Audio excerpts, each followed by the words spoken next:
कि मैं big boss जैसे शो में कभी आऊँगा या वो मुझे बुलाएंगे, बट जब मैं आया मुझे बहुत मज़ा आया। इनिशियली थोड़ा मुझे लगता था कि शायद मैं थोड़ा सहमा सा हूँ, बट धीरे धीरे मुझे कॉन्फिडेंस आया। और जैसे आपने बोला कि पूरे महाराष्ट्र ने इतना सपोर्ट दिखाया, तो मुझे उसी से एक प्रेरणा मिली कि यार मैं अच्छा कर सकता हूँ। फिर मैंने अपना शो स्टार्ट किया अंदर ही, और जब ये नॉमिनेट होता था, वोट्स आते थे, तो और मोटिवेशन मिलता था। क्योंकि एक चीज़ क्लियर थी, मैं जैसा हूँ वैसे रहूँगा, मैं हमेशा रियल रहा, मैंने कभी फालतू झगड़े नहीं किए, कोई चीज़ करी नहीं वैसी। बट हाँ, इन दी एंड जब भी मैं टॉप 5 में पहुंचा, बहुत ही प्राउड मोमेंट था मेरे लिए। मैंने ऐसे सोचा नहीं था इनिशियल टाइम कि मैं वहाँ तक पहुंच जाऊंगा, बट एक बार तुम पहुंच जाते हो फिर तुम्हें लगता है कि तुम्हें जीतना ही चाहिए। बट टॉप 5 में मुझे एक अच्छा मोमेंट ये था कि मैं और गौरव भाई साथ में थे, हमने जर्नी हमेशा साथ में थी, हमारे बेड भी साथ में थे। तो मैं ऐसा था कि हम दोनों ने टॉप 2 में जाना चाहिए। बट जैसे आपने पूछा, मैं टॉप 2 में नहीं पहुँच पाया, मैं टॉप 3 तक पहुँचा। एक्सपेक्टेड नहीं था, ऑब्वियसली कोई भी कॉम्पिटिशन में तुम जाते हो, तुम हमेशा चाहते हो कि तुम जीत जाओ। बट ऐसे मुझे कोई हार्ड फीलिंग्स नहीं है। जो चीज़ मुझे करनी थी, जो लोगों का प्यार मुझे मिला, उससे मैं बहुत खुश हूँ। मैंने बहुत सारी चीज़ें सीखी, कुछ गलतियाँ मैंने करी, उसमें भी मैंने इंप्रूवमेंट कैसे करना है सीखा। तो ठीक है यार, गेम का ये पार्ट है। जैसे मुझे लग रहा था कि मुझे टॉप 2 में आना चाहिए या विनर होना चाहिए, बाकी लोगों को भी लगना चाहिए, तो उनको भी लग रहा था शायद उनको थोड़ा ज़्यादा प्यार मिला रहेगा। बट जितना प्यार मुझे मिला है, मैं बहुत ज़्यादा खुश हूँ उसके लिए।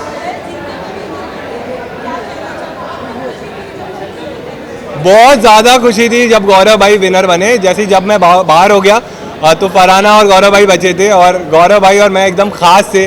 तो मैं ऐसा था कि अगर मैं नहीं तो गौरव भाई नहीं जीतना चाहिए। तो मुझे बुरा लगा था जब मैं आउट हो गया, बट अगर गौरव भाई नहीं जीतते तो शायद मुझे ज़्यादा बुरा लगता कि हम दोनों भी नहीं जीत पाए। बट बहुत ज़्यादा खुशी है कि गौरव भाई जीत गए, और ऐसा लग रहा है कि मैं खुद भी जीत गया उनके साथ।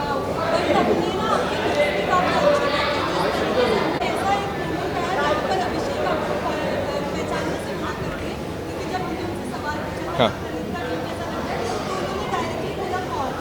अच्छा।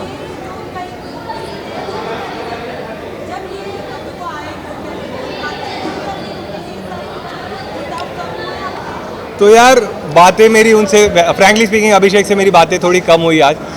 बट वही है, दोस्ती में तुम एक्सपेक्ट करते हो, इसीलिए तुम्हें बुरा लगता है। मुझे लगता है कि एक दिन के लिए उसको अभी और बुरा लग रहा है, क्योंकि आज उसने मुझे पहली बार मिला वो शो के बाद।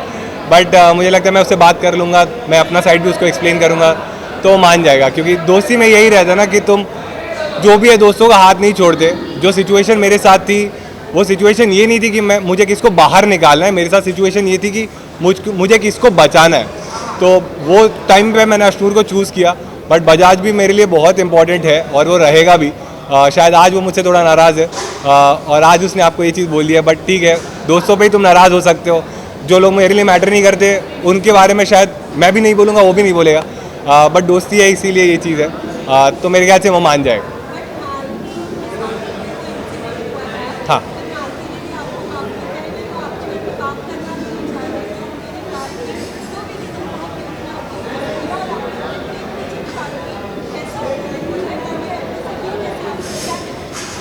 यार आप सबने शो तो देखा ही है। मैं जैसा भी था घर में, एक चीज़ मैंने हमेशा फॉलो की कि जो भी मेरे दोस्त थे उनके साथ मैं लॉयल था, और मैं उनको जो भी फीडबैक रहता था मुंह पे देता था। मालती के तो भाई ने भी आके उसको बताया था कि मैंने उसके पीठ पीछे कभी कोई चीज़ बोली नहीं है।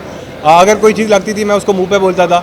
और ये ह्यूमर का ना, ये स्टैंड अप का थोड़ा प्रॉब्लम है कि जोक्स कभी कभी तुम्हें बुरे लग जाते हैं, मजाक कभी इधर उधर हो जाता है। तो जो चीज़ का उसको बुरा लगा था, उसके लिए मैंने एंड में उससे सॉरी भी बोला था। बट अनफॉर्चुनेटली वो सेम डे एविक्ट हो गई थी, तो शायद हमें बात करने का मौका नहीं मिला। आज जब वो मिली मुझसे तो हमने कुछ बातें करी। तो शायद वही है, जैसे बजाज थोड़ा नाराज़ है, मालती भी थोड़ी नाराज़ है। तो मेरे ख्याल से विद टाइम सब सही हो जाएगा। और होपफुली जैसे ही शो ख़त्म होता है, मैं लाइफ में ये चीज़ फॉलो करता हूँ कि बुरी चीज़ें तुम भूल जाओ, अच्छी चीज़ें तुम आगे लेके जाओ। तो जो जिनको भी मैंने दोस्त बोला है, उनके साथ मैं ट्राई करूँगा कि मेरी ऐसी इक्वेशन रहे, और मैं फ्यूचर में भी उनके साथ मेमोरीज बनाऊँ। यार अभी तक तो शायद नहीं किया है, बट जब सलमान सर ने उसको पूछा तब शायद उसने बोला कि अब उसके मन में उतना कुछ है नहीं। बट ठीक है, कोई कोई चीज़ ऐसी रहती है तुम ओवरनाइट नहीं भूलते। और दोस्ती में क्या है, जब जैसे आप लोग के भी दोस्त रहेंगे, लेकिन हर चीज़ आपकी ना टीवी पे नहीं आती, तो तुम उतना उसको भूल जाते हो, लेट गो करते हो। यहाँ पे क्या है, हर चीज़ ना टीवी पे आ जाती है, तो तुम्हें ये भी लगता है कि ये चीज़ इसने मुझे 100 करोड़ लोगों के सामने बोल दी, तो तुम्हें ज़्यादा बुरा लगता है। तो अब जब शो खत्म हो गया, तो अब देखने वाले उतने लोग नहीं हैं, तो शायद थोड़ा जल्दी मान जाए ये लोग। पर बात ये फेयर अनफेयर की नहीं है, हर एक की इंडिविजुअल चॉइस है कोई भी शो में। तुम्हें जैसे ये लोग बोलते हैं कि कैसे खेलना है, क्या स्ट्रैटेजी रखनी है, मेरी कभी स्ट्रैटेजी नहीं थी। मैं हमेशा सोचता था जैसे मैं घर पे हूँ वैसे मैं रियल रहूँगा, मैं लोगों की वैल्यू करूँगा, फ्रेंडशिप्स की वैल्यू करूँगा, जैसे मैं सबसे रिस्पेक्टफुल रहता हूँ वैसे रहूँगा, मैं झगड़े वगड़े नहीं करूँगा। फरहाना की शायद अलग स्ट्रैटेजी थी, उसके लिए वो वर्क करी। वो ऐसे शो में अगर तुम टॉप 5 या टॉप 2 तक पहुँच रहे हो तो तुमने कुछ सही तो किया, शायद ऑडियंस को वो पसंद आया, उन्होंने उसको वोट किए। क्योंकि इन द एंड हम कोई नहीं होते डिसाइड करने वाले ना, हम जब नॉमिनेट कर सकते थे हमने किया, जो डिसीजंस हमारे हाथ में थे डेमोक्रेसी के हमने घर में लिए। बट ये जो विनर बनना या ना बनना ये तुम्हारे हाथ में था, तो तुमने डिसाइड किया, ऑडियंस ने डिसाइड किया, तो शायद कुछ चीज़ें उसकी उनको पसंद आई रहेगी, इसीलिए वो टॉप 2 में थी। तो मुझे लगता है फेयर अनफेयर मैं नहीं सोचता, अगर उसको प्यार मिला तो वो डिजर्व करती है टॉप 2 में हो। Last 2 questions, please. Last 2 questions. हाँ हाँ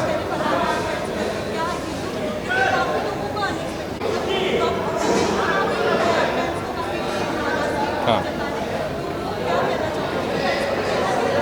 हाँ यार, मुझे अच्छा ही लग रहा है कि मेरे फैंस एक्सपेक्ट कर रहे थे कि मैं टॉप 2 में रहूँ, लेकिन हर एक के फैंस को लगता है ना कि वो टॉप 2 क्या वो जीत ही जाए, तो उनका नाराज़ होना बनता है। बट जब कोई, जैसे मुझे क्रिकेट बहुत पसंद है, क्रिकेट में हमेशा तुम सोचते हो कि तुम्हारी टीम जीते, बट अगर कोई और टीम जीत जाती है तो मैं कभी ये नहीं सोच सकता ना कि यार ऑस्ट्रेलिया तो घटिया टीम है, डिजर्व ही नहीं करती जीतना।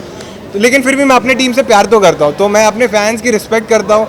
मुझे बहुत अच्छा लग रहा है कि उन्होंने इतना प्यार दिया मुझे। बट ये मुझे लगता है कि ठीक है, अगर कोई इंसान विनर बना है या रनर अप बना है तो उसने भी शायद उतनी मेहनत की, शायद उसका पर्सपेक्टिव अलग था, मुझे वो सही नहीं लगता था, बट कुछ लोगों को शायद कोई तो चीज़ रही जो पसंद आई रहेगी, इसीलिए वो टॉप 2 में था। तो ठीक है यार, ये गेम था, ख़त्म हो गया है। अगर तुम्हें लगता है मैंने कोई चीज़ सही करी है तो तुम मुझे आगे भी सपोर्ट कर सकते हो।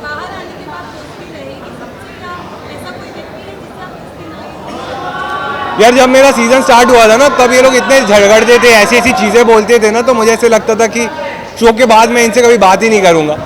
बट जब मुझे धीरे धीरे समझा ये लोग तो ये खेल ही रहे थे, इनकी ये स्ट्रैटेजी थी, इसलिए वो लोग ये सारी चीज़ें कर रहे थे। और धीरे धीरे मैंने भी समझ लिया कि तुम जितना लोगों को माफ़ करोगे शायद तुम ही इतने बड़े इंसान बन जाओगे। और शो के बाद तो तुम्हारी लाइफ अलग है, तो मैं अपनी लाइफ अलग जीऊँगा। कभी हम सामने आए मैं सबसे बात कर लूँगा, बट जिनको मैंने दोस्त माने हैं उनसे मैं हमेशा टच में रहूँगा। Last question. नहीं, मैंने सुना नहीं पूरी। हां, प्रणीत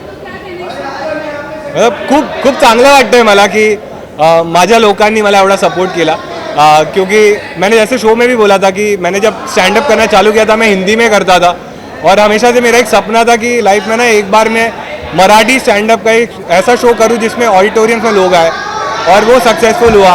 जब मैं इस घर में आया था मुझे पता नहीं था कि लोग ये शो देख के मुझे इतना प्यार करेंगे, और उनको, क्योंकि जोक्स तो उनको पसंद थे, बट मैं इंसान थोड़ा रिजर्व्ड हूँ, मैं ज़्यादा बात नहीं करता या फिर मैं झगड़े वगड़े नहीं करता, तो मुझे पता नहीं था कि वो लोग कितना प्यार देंगे। बट उन्होंने जो प्यार दिया है, मैं पूरी लाइफ उनके लिए हमेशा खड़ा रहूँगा कि उनकी, मैं जो भी हूँ आज, तुम लोग इतने सारे लोग आए हो उनकी वजह से आए हो। और मैं जब एक पॉइंट था मैं रेडियो में काम करता था, तो जैसे आप वहाँ खड़े हो हम भी ऐसे लाइन लगा के खड़े रहते थे, तो तुम्हारे लिए भी बहुत रिस्पेक्ट है मेरे मन में कि हम रुके रहते थे कि एक बाइट मिल जाए तो भाई मज़ा आ जाए। बट आज मैं इस साइड आया हूँ, ये सारी महाराष्ट्र और पूरे भारत में जो भी मेरे फैंस बने हैं उनकी वजह से यहाँ पर।